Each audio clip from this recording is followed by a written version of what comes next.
하나님은 우리를 성도로 불러주셨습니다. 거룩할 성무리도.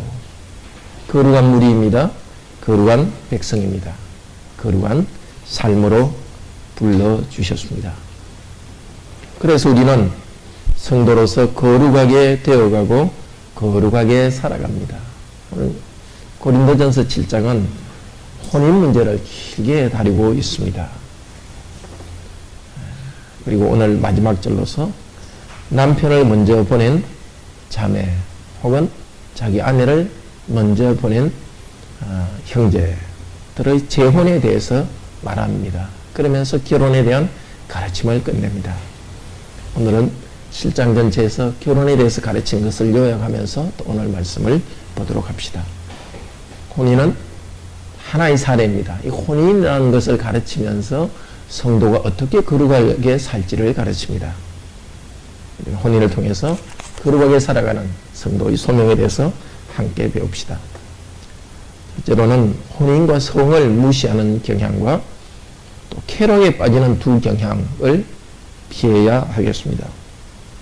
고린도 교인들은 혼란 가운데 사도 바울에게 편지를 보내왔습니다. 7장 1절 읽어볼까요? 너희의 쓴말에 대하여는 남자가 여자를 가까이 아니함이 좋으나, 옛날에는 따옴표가 없었습니다. 근데 사실은 여기 따옴표가 있습니다.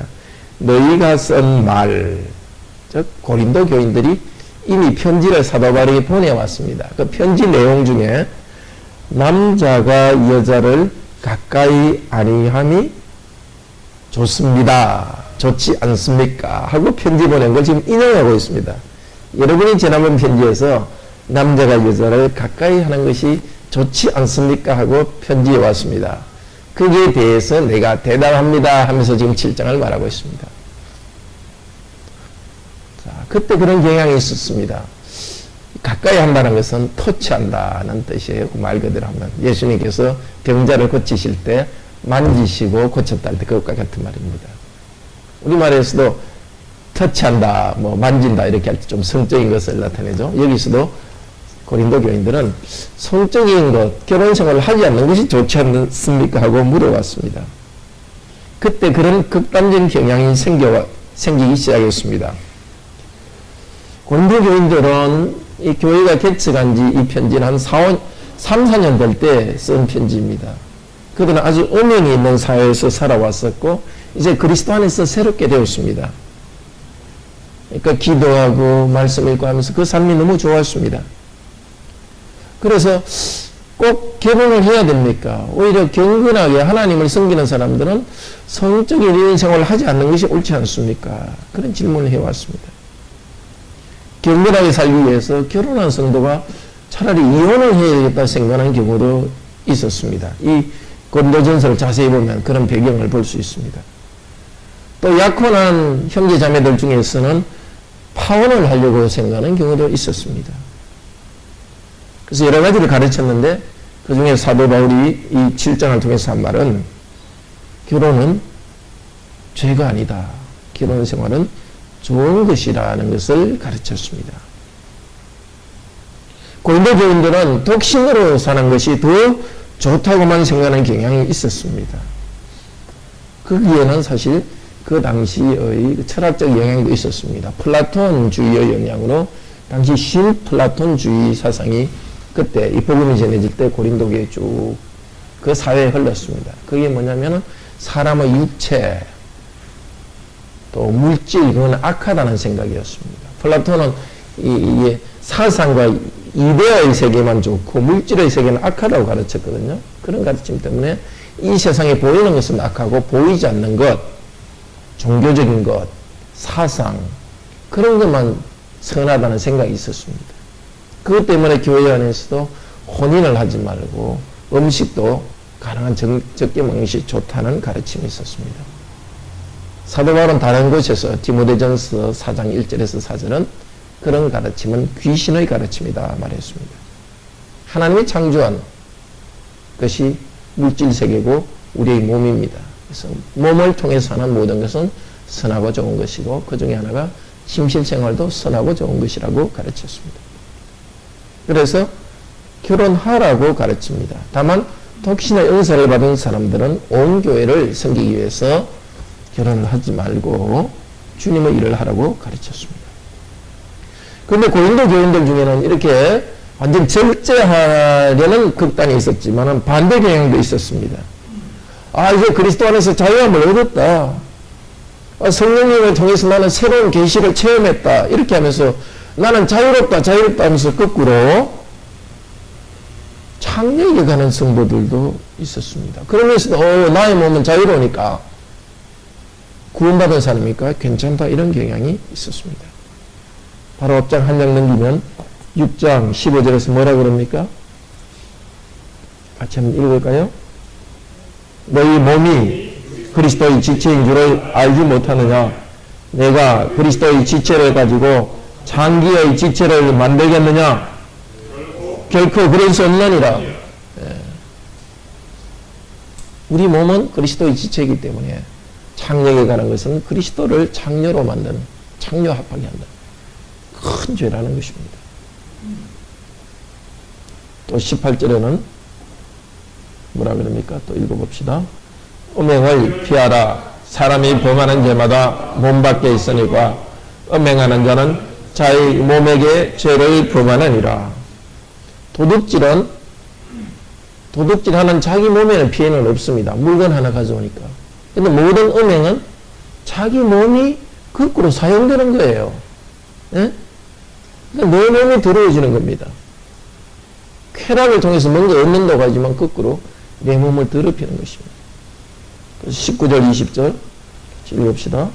너희 몸은 너희가 하나님께로부터 받은 바 너희 가운데 계신 성령의 선인 줄 알지 못하느냐? 너희는 너희 것이 아니라 값으로 산 것이 되었느니라. 그런즉 너희 몸으로 하나님께 영광을 돌리라. 혼인 바깥에서 성적인 접촉을 하는 것은 성령께서 거하시는 몸을 더럽히는 것이기 때문에 하나님의 심판이 있습니다. 그리고 마지막으로 너희 몸으로 하나님께 영광을 돌리라. 그러면서 7장 말씀이 시작된 겁니다. 그럼 어떻게 몸으로 영광을 돌려야 됩니까? 그게 7장에서 혼인한 사람은 혼인을 통해서 몸으로 하나님께 영광을 돌립니다. 성도들이 혼인 바깥에서 그런 일을 할 때는 하나님 몸을 더럽힙니다. 그러나 하나님이 선택한 성도들 안에서 이루어지는 결혼생활과 신실은 하나님께 영광을 돌리는 삶이라고 말했습니다. 바로 그 이유 때문에 우리는 하나님께 영광을 돌리기 위해서 음행을 피해야 됩니다. 정말 혼인 전에 또 혼인했더라도 배우자 아닌 사람과 심실생활하는 것은 큰 죄입니다. 음란물을 보면서 그런 것들을 상상하는 것도 큰 죄입니다. 음욕을 품는 것도 죄라고 그랬습니다. 하나님께서 우리에게 주신 성적인 경향과 욕구 자체는 거룩하고 좋은 것입니다. 그러나 그것을 음행으로 행동에 옮기거나 어떤 것을 보면서 그런 상상 속에 빠져가는 것은 죄입니다. 우리는 하나님이 주신 삶이 이 혼인을 통해서 모든 이 땅의 삶이 거룩하고 좋은 것이라는 걸 배웁니다.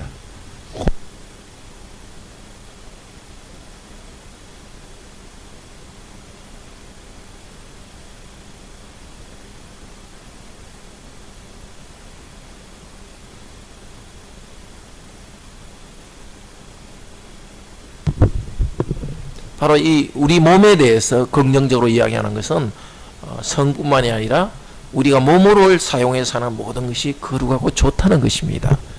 일하는 것, 운동하는 것, 또 노는 것, 그것도 거룩한 겁니다. 피하라고 하는 것이 아니라 인간으로서 몸을 가지고 하는 하나님이 주신 정상적인 것은 참으로 좋은 것입니다. 그러나 혼인 바깥에서 성이 나쁘듯이 하나님이 주신 테두리 바깥에서 하는 것은 모든 것이 나빠지는 것입니다. 공부하고 직장생활 돈 버는 거 좋은 일입니다. 그러니까 하나님 주신 테두리 바깥으로 하는 것, 탐욕이 빠져가지고 막 돈을 벌거나 그냥 탐심에 사로잡혀가지고 공부를 잘하려고 하거나 그런 악한 것이 되는 겁니다. 물론 컨닝해서 성적을 잘 받으라 하는 것 하나님 백성에게 있을 수 없는 일입니다. 우리는 모든 삶에서 하나님 주신 이 창조세계에 좋은 것 그것을 긍정적으로 받아들이고 기쁨으로 누립시다. 그렇지만 그 바깥으로 나가는 것에 대해서는 단호하게 거절합시다. 그것이 바로 하나님께 영광을 돌리는 겁니다. 우리가 써서는 안 된 것을 쓰지 않음으로 하나님께 영광을 돌리고 우리에게 쓰라고 하는 것을 감사함으로 쓰는 가운데 하나님께 영광을 돌립시다. 이제 오늘 본문 7장 전체를 통해서 가르침을 먼저 듣도록 합시다. 혼인이라는 가르침을 들으면서 오늘 말씀 39절 40절 말씀도 듣도록 합시다. 결혼과 온 삶에서 거룩하게 되어가는 성도의 소명을 다하라는 것이 오늘 말씀입니다. 결혼과 온 삶에서 거룩하게 되어가는 성도의 소명, 구체적으로 첫 번째는 성도의 소명은 교회의 거룩한 교회의 한 부분으로서 영광스러운 하나님 나라로 나아가는 과정입니다. 우리의 개인은 거룩한 교회의 한 부분으로서 우리는 거룩합니다. 고린도전서 1장 2절 3절 같이 읽읍시다.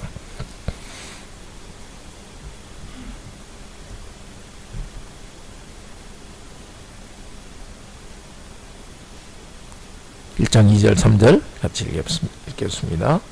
고린도에 있는 하나님의 교회 곧 그리스도 예수 안에서 거룩하여지고 성도라 부르심을 입은 자들과 또 각처에서 우리의 주 곧 저희와 우리의 주 되신 예수 그리스도의 이름을 부르는 모든 자들에게 하나님 우리 아버지와 주 예수 그리스도로조차 은혜와 평강이 있기를 원하노라.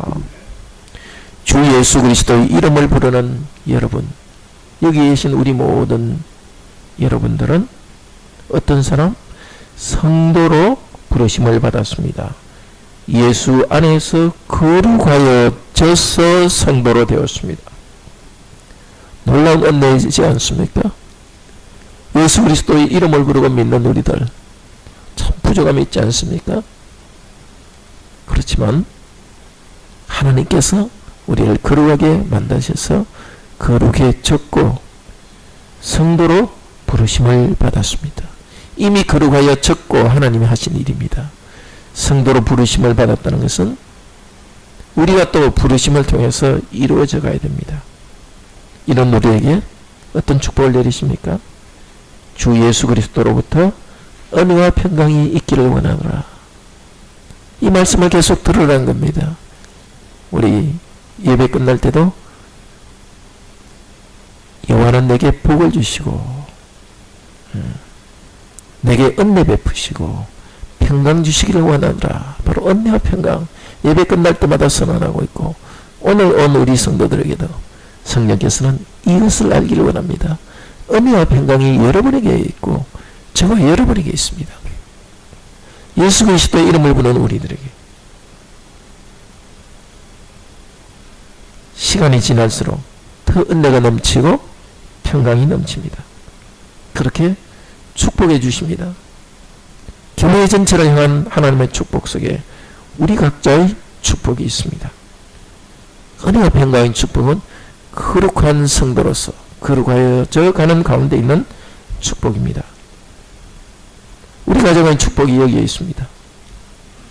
거룩한 우리들의 이 축복을 받고 있다는 사실을 꼭 붙들기를 바랍니다. 그냥 공부 잘해서 인정받겠다. 직장에서 뭔가 큰 일을 하겠다. 그런 야망만 가지지 맙시다. 그것도 거룩한 야망의 하나입니다. 성취하려는 것도 거룩한 야망의 하나입니다. 그러나 거룩 자체를 향해서 거룩한 삶을 이 땅에서 펼치겠다는 거룩한 야망을 가지기를 바랍니다. 단순한 성취를 통한 것뿐이 아니라 내 삶에서 더욱더 거룩함이 넘치는 것을 야망으로 가지시기를 바랍니다. 이미 우리의 죄를 하나님께서 예수 그리스도의 보혈공로로 깨끗게 해주셨습니다. 깨끗게 해주셨으니까 어떻게 하면 거룩을 나타낼 수 있을까? 그런 고민을 함께 하도록 합시다.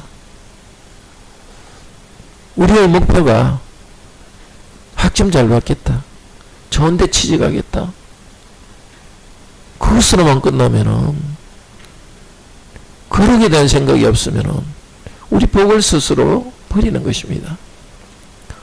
거룩에 대한 부르심을 받았고 그 가운데 축복이, 은혜와 평강이 있습니다. 정말 하루하루를 내가 더 거룩하게 성장했다는 거룩한 야망을 가지기를 바랍니다.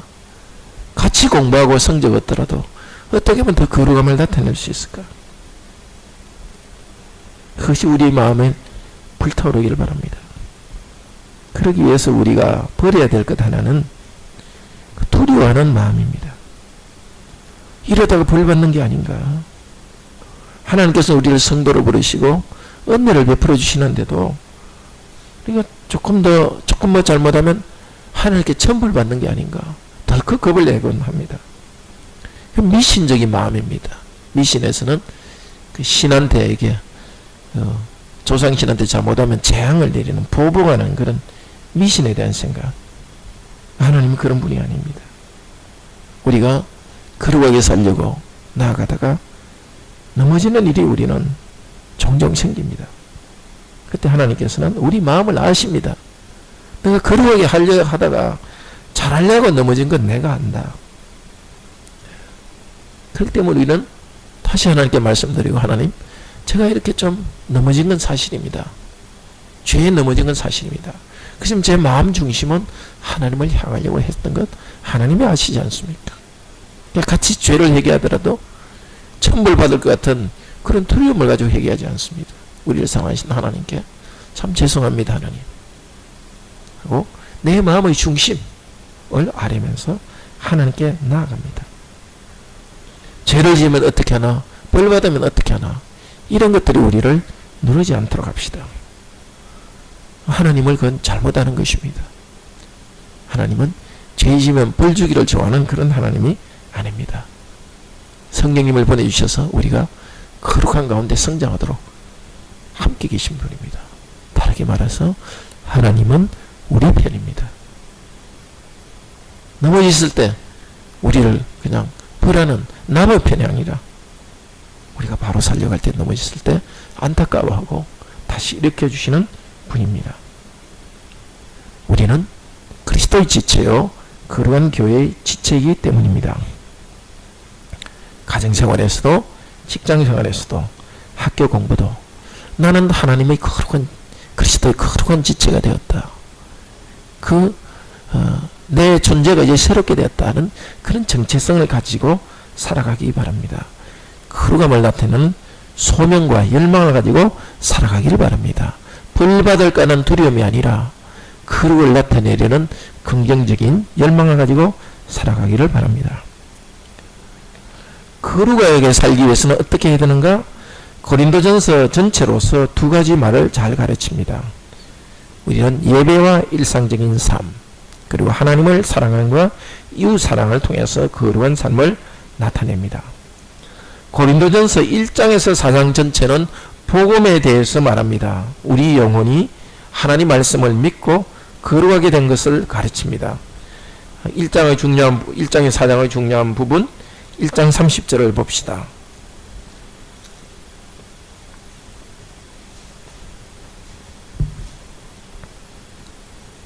같이 읽읍시다. 너희는 하나님께로부터 나서 그리스도 예수 안에 있고 예수는 하나님께로부터 나와서 우리에게 지혜와 의로움과 거룩함과 구속함이 되셨으니 기록한 바 자랑하는 자는 주 안에서 자랑하라 한과 같으니라. 1장에서 4절은 복음에 대해서 기본적인 복음을 다시 가르칩니다. 복음의 내용 요약된 것이 30절입니다. 너희는 하나님께로부터 나온 자들이다. 예수 안에 있는 자들이다. 그러니까 하나님의 자녀인데 어떻게 하나님 자녀가 되었죠? 예수 안에 있기 때문입니다. 예. 하나님 자녀 된 게 다른 게 아니라 예수 그리스도 이름을 부르고 예수님을 믿기 때문에 하나님 자녀가 된 겁니다. 다른 것이 아닙니다. 내가 하나님 자녀로 거룩하게 살아서가 아닙니다. 우리는, 예수님은 어떤 분? 하나님께로부터 나와서 우리에게 지혜가 되었습니다. 우리 지혜의 콤마를 탁 지어야 됩니다. 예수님은 하나님의 지혜입니다. 즉 의로움과 거룩함과 구속함이 되었습니다. 하나님이 우리에게 베푸신 지혜는 바로 예수의 의로움, 예수님의 거룩함, 예수님의 구속함이 우리에게 주어졌습니다. 죄인인 우리를 의롭다 하셨습니다. 그리고 우리를 거룩하게 하셔서 거룩하게 만들어 가십니다. 이제는 사탄이 우리를 침범하지 못하도록, 더 이상 우리가 지옥에 가지 못하도록 구속함, 완전히 단련된 삶을 살게 했습니다. 자, 이 복음을 고린도전서에서 다시 가르치고 있습니다. 오늘 다시 이 확신을 가지시기 바랍니다. 예수님 안에서 여러분은 의롭게 되었습니다. 나의 의로움이 아니라 그리스도의 의로움이 우리 것으로 인정되었습니다. 거룩하다고 인정하시고 성령께서 거룩하게 만들어 가십니다. 더 이상 우리는 죄에서 넘어가는 그 죄의 지배에 있지 않고 더 이상 사탄의 지배 아래 있지 않습니다. 근데 고린도전서 11장에서 14장은 예배에 대해서 가르칩니다.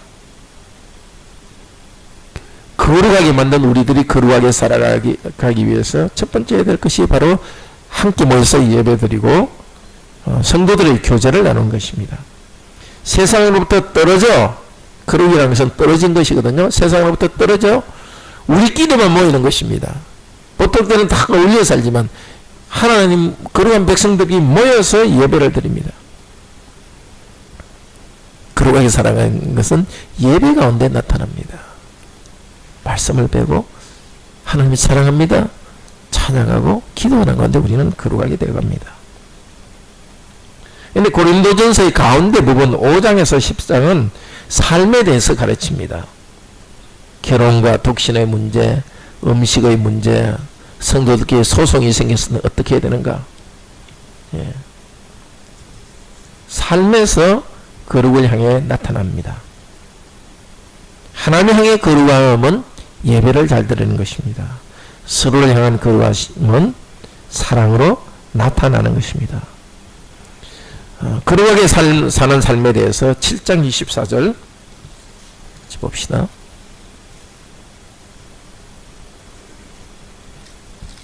그리스도의 일상적인 삶에 대해서 5장에서 10장까지 이야기하는데 어떻게 일상적인 삶에서 거룩하게 사느냐.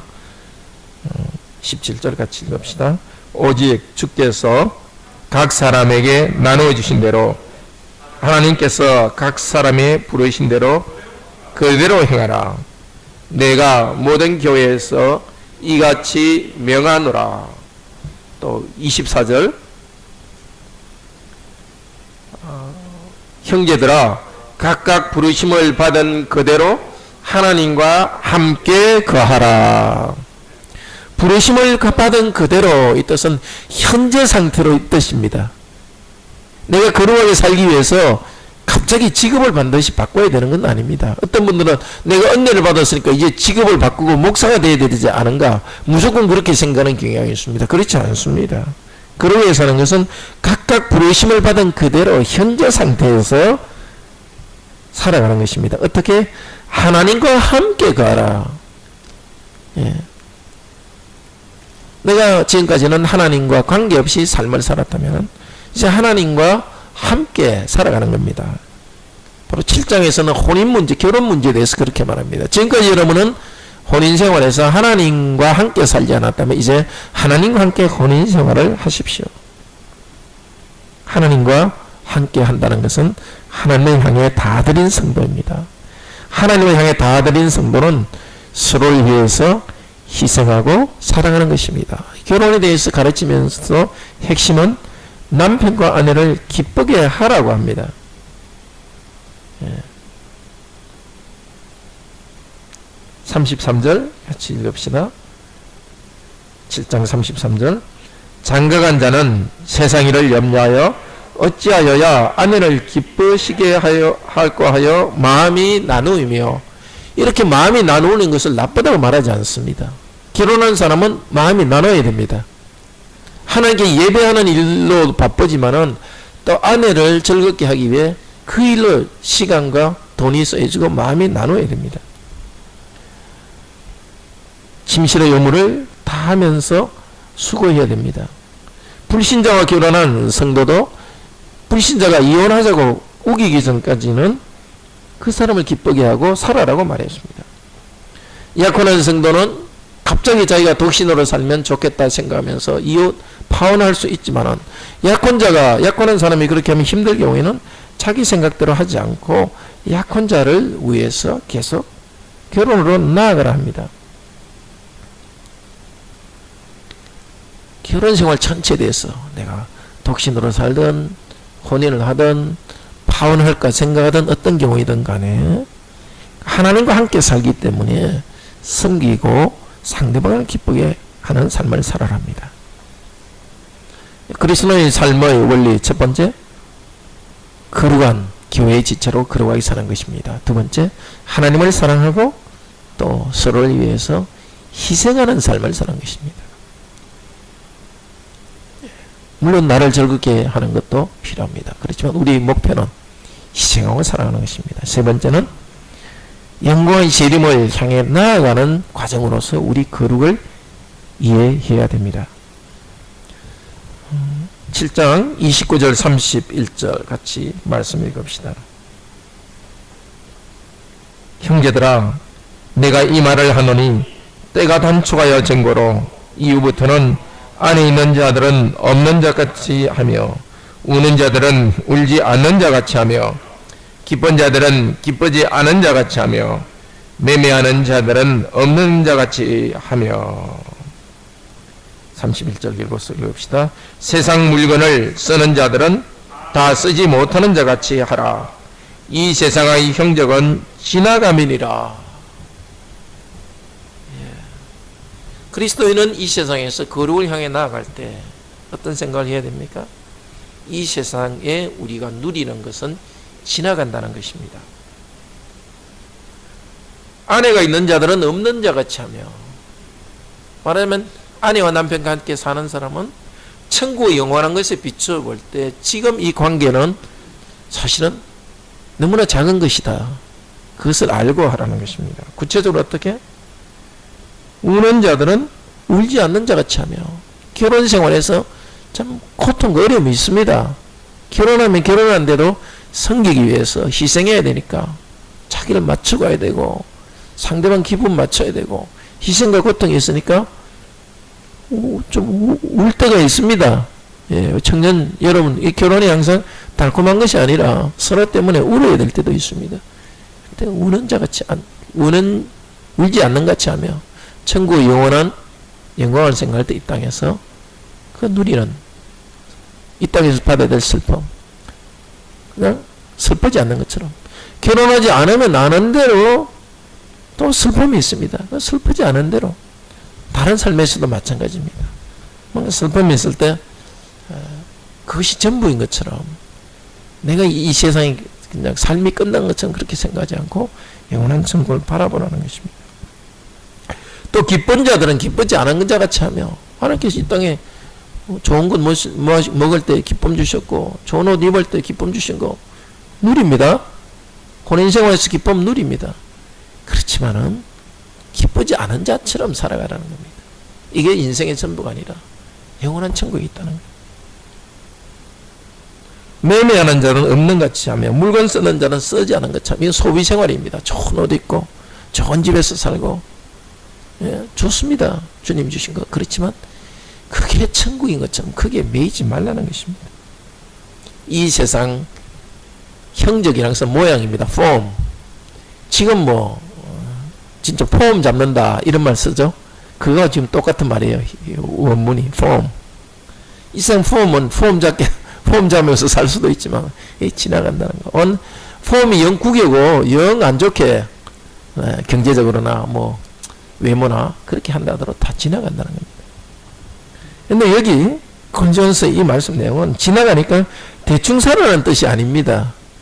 지나가기 때문에 이때 이 세상에서 누리는 즐거움, 소비생활의 즐거움은 혼인생활의 즐거움, 거기에 푹 빠지지 말라는 것입니다. 그 푹 빠지지 말고 거룩함을 향해 나아가라는 것입니다. 이 세상의 것들을 절대적이 아니다, 상대적이다 할 때 6장 마지막에서 이야기했던 너희 몸으로 하나님께 영광을 돌리는, 더 거룩하고 영광 돌리는 삶을 산다는 겁니다. 단순히 즐기는 것에 끝나지 않고, 혼인이든 소비생활이든 그거로 끝나지 않고 하나님께 영광을 돌리는 것입니다.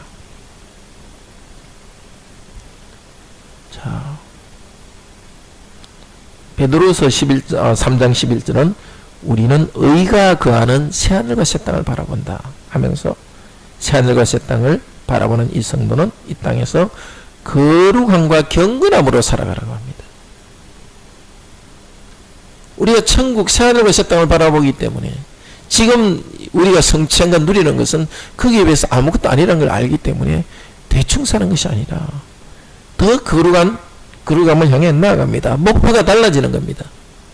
많이 누리고 즐거움 그것으로 끝나지 않고 거룩함을 향한 목표를 향해 나아갑니다.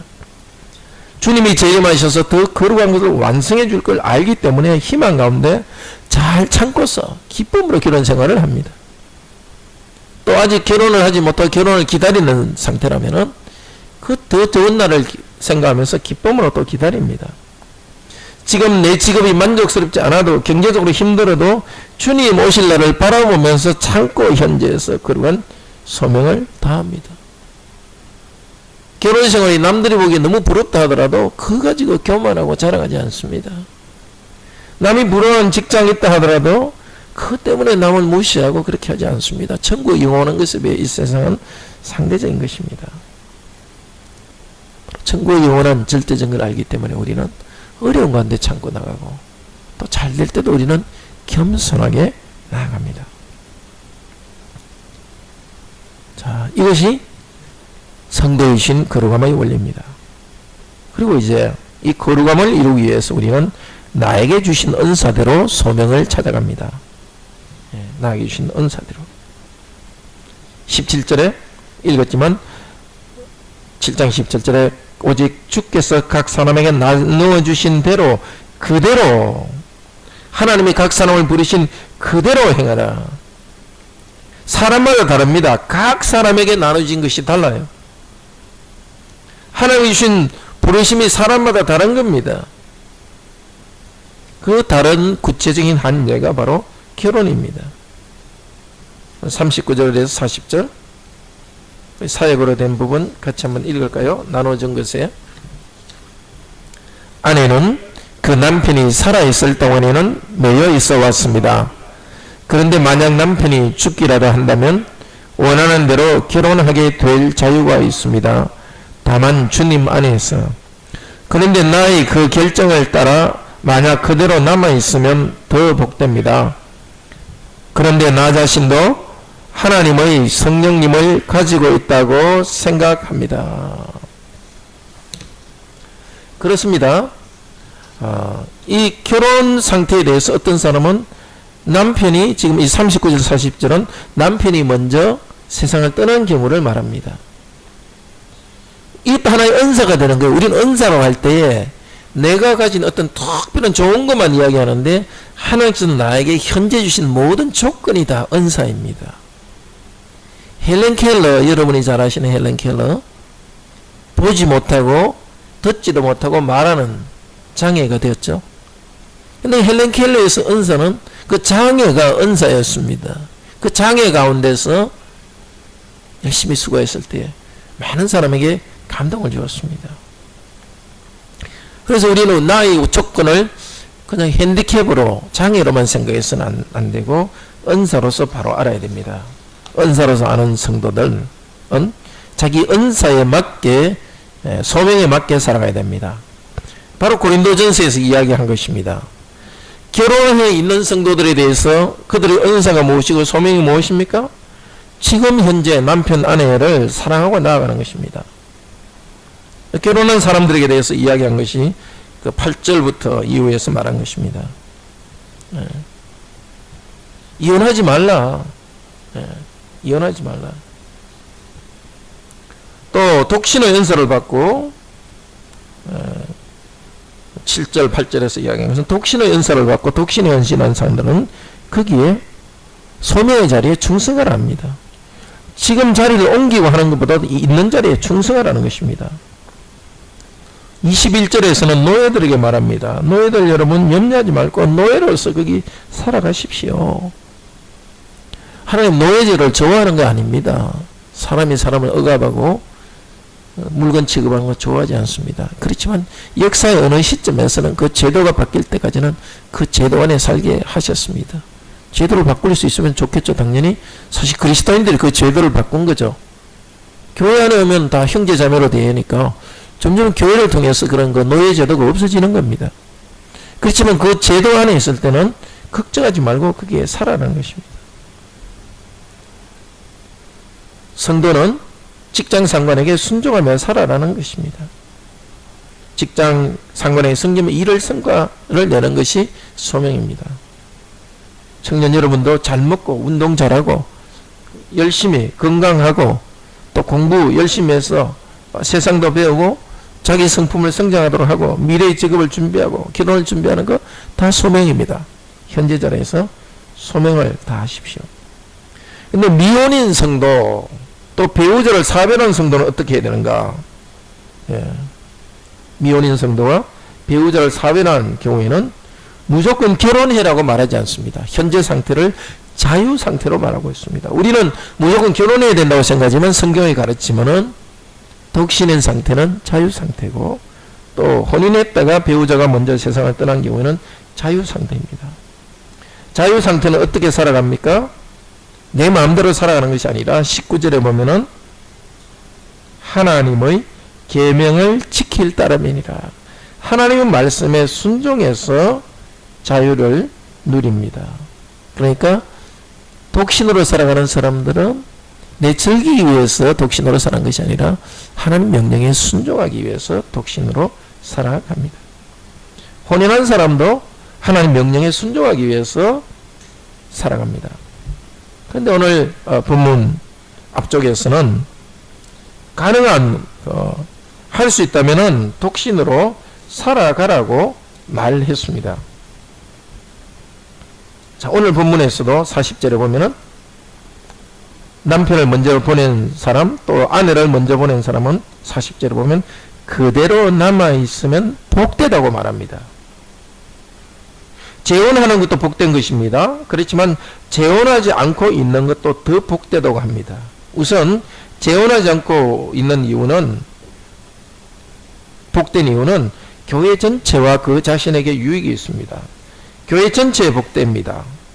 24절에서는 하나님과 함께 남아있는 것입니다. 재혼하지 않고 혼자 있는 것을 우리는 혼자 있다고 보지만 성경에서는 함께 남아있는 것입니다. 하나님과 함께 남아있는 독신인 성도. 지금 여기에서는 남편을 사별하거나 아내를 사별한 경우를 말하지만은 앞쪽에서 1절에서 7절까지는 또 독신으로 있는 결혼하지 않고 아예 독신으로 있는 경우를 말합니다. 독신으로 있는 그 경우는 교회 전체 유익이 됩니다. 결혼하면은 자녀를 3명 놓으면 3명만큼만 생육하고 번성합니다. 근데 만약에 독신으로 산다면은 교회 전체를 섬기면서 다른 많은 가정이 생육하고 번성할 수 있도록 돕는 것입니다. 성경에서는 독신을 나쁘다고 말하지 않습니다. 또 혼인한 후에 혼자 됐을 때 동시대로 있는 걸 나쁘다 말하지 않습니다. 자유롭게 더 교회를 섬길 수 있습니다. 그 다음에 독신의 상태가 더 좋다고 이야기하는 것은 34절 같이 읽읍시다. 34절 시집가지 않은 자와 처녀는 주의 일을 염려하여 몸과 영을 다 거룩하게 하려 하되 시집간 자는 세상 일을 염려하여 어찌하여야 남편을 기쁘게 할꼬 하느니라. 그러니까 이게 남편과 아내를 기쁘게 해야 된다는 의무가 없고 몸과 마음을 주님께 바쳐드리는 그런 기쁨이 있다는 겁니다. 자기에게 좋다는 겁니다. 하나님과의 전적인 교제는 세상적 교제와 사람과의 교제와 비교할 수 없는 기쁨이 있습니다. 독신 성도는 결혼한 성도보다도 더 자유롭게 하나님과의 교제를 누릴 수 있는 자유가 있습니다. 물론 독신 성도가 결혼한 성도보다 더 거룩한 것은 아닙니다. 다 동등합니다. 헌신도 동등합니다. 그렇지만 은사를, 독신의 은사를 주셨으면 그것이 참으로 복되다는 것입니다. 그 가운데서 교회를 마음껏 섬길 수 있으니까. 만약 청년 남녀들이 결혼하지 않고 독신의 은사를 평생 잡았다면 교회를 아주 마음껏 언제든지 섬길 수 있지 않습니까? 그리고 되게 독신의 은사를 받았다 할 때는 그 성적인 유혹, 그런 것로부터 자유롭다는 것입니다. 남자라 하더라도 자매와 있을 때 그런 어떤 결혼하지 않더라도 그런 유혹에 빠지지 않고 정말 마음껏 섬길 수 있고, 또 자기도 친교를 하나님과의 친교를 나눌 수 있습니다. 그래서 이게 그대로 남아있다. 지금 오늘 39절 40절은 한 번 결혼한 분이 이제 배우자가 먼저 세상 떠난 다음에 그대로 남아있다는 것은 할 수 없이 그대로 남아있는 것이 아닙니다. 하나님이 은사 주신 대로 소명의 길을 가는 것입니다. 각각 하나님께 받은 은사가 있으니 하나는 이러하고 하나는 저러하니라. 7절에 나오는 말씀입니다. 우리가 은사와 소명이라는 게 내가 선택해서 어떤 은사와 소명 받은 것도 있지만 어떤 것은 선택하지 않은 것도 있습니다. 사실 우리 재능들 우리 선택한 겁니까? 아니죠. 하나님 주신 거예요. 마찬가지로 내가 결혼하게 되는 것도 하나님이 하나의 기회를 주셔서 혼인의 소명과 은사를 주신 것이고, 그 다음에 배우자가 사별한 것도 내가 원하지 않지만 하나님이 주신 것도 하나의 은사와 소명이 되는 겁니다. 직장도 마찬가지인 거예요. 내가 원하는 직장에 들어간 것도 은사와 소명이지만은 정말 내가 원했는데 그 직장은 계속 떨어지고 원하지 않는 직장에 들어갔다 하더라도 그것도 은사와 소명인 거예요. 우리는 항상 내가 원래 생각이 이루어지는 것만 소명이라 생각하는데 그렇지 않아요. 하나님이 결과적으로 주신 것이 은사와 소명이에요. 그러니까 노예들을 보고서 노예들아 염려하지 말고 그리스도인 노예로서 열심히 살아라는 거예요. 누가 노예를 갖다가 좋아서 선택한 사람이 있습니까? 부모가 노예니까 그냥, 아니면 빚 때문에 팔려서 된 거지만, 그러니까 그리스도인에게서 어떤 상태에 그대로 있다는 것은 어쩔 수 없이 꾸역꾸역 가는 것이 아닙니다. 그것은 하나님과 함께 있는 것이고 그 자리에서 과연 하나님께서 나에게 주신 뜻이 무언가를 찾아가는 것입니다. 어떻게 찾아갈 수 있습니까? 말씀을 가지고 붙들고 고민해야 되는 겁니다. 우리는 문제가 있으면 뭘 바꾸려고 해요. 먼저 바꾸기 전에 모든 조건이 현재 상태에서 하나님 뭘 원하신가, 그것을 추구해야 되는 거예요. 노예들에게도 현재 상태에 여러분이 최선을 다하십시오. 그러나 노예 상태를 벗어날 수 있으면 바꾸십시오. 그러니까 현재 상태가 나쁘다면 바꾸려는 생각은 있지만은 그보다는 지금의 이 조건 상태에서 어떻게 오늘 하루, 오늘 매 순간순간 말씀에 따라 거룩한 삶을 살 것인가. 40절도 그 말을 하죠. 나의 권고 판단을 따라서 그대로 머물러 있으면 복되다. 나의 권고 판단이라는 것은 하나님의 성령님이 주시는 판단이고, 이 신약 성경 전체가 성령님이 주시는 판단이에요. 이 사도들 쓴 편지는 성령님이 주신 판단이거든요. 복음서는 예수님이 직접 가르치신 것이고, 로마서부터 이 뒤에 것은 사도들이 쓴 편지인데 성령께서 내린 판단입니다. 말씀대로 잡고 나아갑시다. 그런데 소명의 자리에 있을 때 우리가 하는 것은 주님과 함께 인내로 머무는 것입니다. 우리는 소명의 자리는 항상 모든 것이 항상 기쁘고 열정에 가득 찰 걸로 생각합니다. 그리고 요즘 너무 또 그런 것들이 많이 사람들이 이야기합니다. 열정에 불태워라. 현재 자리가 만족스럽지 않으면 당장 그만두고 뭐 열정이 있는 곳에 일하라. 이렇게 해서 뭐 갑자기 직장생활 뭐 하다가 30대 중반에 모든 걸 버리고 뭐 여행을 떠난 뭐 여자 이야기 뭐 그런 식으로 열정을 중심으로 생각합니다. 근데 성경에서는 현재 있는 상태에서 인내하며 나가는 것을 소명의 자리라고 말합니다. 자, 결혼이 열정에 불타오르는 것이 아닙니다. 결혼은 현실이고 아픔도 꽤 힘듭니다. 그런데 인내로서 배우자를 사랑하는 것, 그 주님이 원하시는 겁니다. 혼연하지 않는 상태, 여러분 결혼 아직 안 하고 혼자 뭐 자취하고 혼자 살아야 되는 게 불편함이 있죠. 그 남도 어려움이 있지만 그 상태에서 인내하면서 정말 걸어가게 되고 또 미래를 준비하고 인내하며 최선을 다해야 됩니다. 그렇게 살아가는 성도는 참으로 복됩니다. 그것은 사실 순종의 길입니다. 순종의 길이라는 것은 하나님이 명령했기 때문에 그 자리에 순종하고 인내하는 것입니다. 10달란트 받은 자에게 칭찬할 때 뭐라고 칭찬하죠? 하나님께서 착하고 충성된 종아. 그 주인에게 충성하기 때문에 착하고 부지런히 일합니다. 1달란트 받은 자를 뭐라 그럽니까? 악하고 게으른 종아. 게으름의 반대는 충성이에요. 게으름의 반대는 부지런함이 아니에요. 충성의 반대는 게으름이에요. 하나님께 나에게 이걸 맡겨주셨기 때문에 충성하고, 그래서 하나님과의 관계 때문에 그대로 있는 인내입니다. 이 시대는 형제자매 여러분, 혼인을 가볍게 여기는 시대입니다. 결혼해서 소명이라는 개념이 사라졌습니다. 자기의 쾌락에 대한 생각이 온 마음을 채우고 있습니다. 그렇기 때문에 쉽게 결혼했다가 이혼하기도 하고, 또 자기 즐거움을 위해서 결혼도 하지 않고, 말씀에 순종하고, 소명이기 때문에 인내로서 나간다는 생각이 없습니다. 소명이라는 걸 알 때는 힘들더라도, 정말 좋지 않은, 경제적으로 좋지 않은 조건이라도 혼인합니다. 힘들더라도 혼인 안에서 최선을 다합니다. 우리에게 이 교훈을 주신 그리스도께서는 바로 우리를 위해서 십자가에 돌아가신 분입니다. 우리를 사랑해서 자기 몸을 주신 분입니다.